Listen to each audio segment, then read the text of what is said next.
You ask Tiger to solve. This deals with linear equations with one unknown. The final result is y equals -42. Let's solve it step by step. Isolate the y.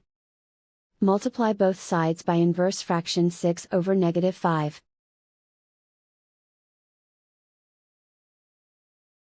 Move the negative sign from the denominator to the numerator. Group like terms. Multiply the coefficients. Simplify the arithmetic.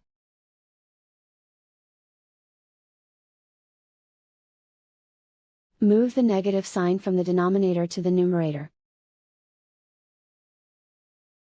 Multiply the fractions. Simplify the arithmetic. And so the final result is y equals -42.